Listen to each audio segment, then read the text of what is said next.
Hello, what's up mga idol? Magandang araw po sa ating lahat. So for today's video ay meron po ako i-share sa inyo na isang kahoy na may maraming mga benepisyo o kumbaga may maraming gamit para sa ating pangangatawan. So unang-una mga idol, sa pagkakaalam ko dati, yung kahoy na ito ay ginagamit lang sa pagpapahinog ng langka.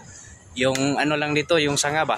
Itusok mo lang sa gitna ng langka, yung langka ba na medyo gulang-gulang na ba, yung kabangaan ba para madaling mahinog ba.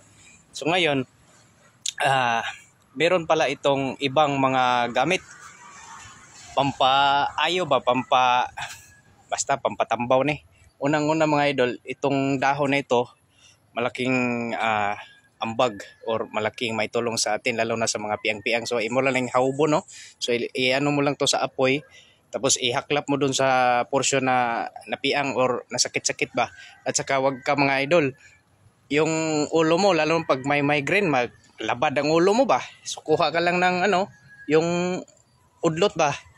Tapos lawayan mo lang mga idol, tampoy mo lang sa imong ulo.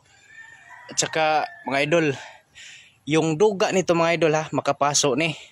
So imbes na makapaso, makatabang gyapon ni makatulong ito mga idol para sa mga kulogo ba, kaugo. So imo ra tong hiwaan to imong kaugo ug imong patuan sa kanang dugaan ni mga idol. So maadyo na. So thank you.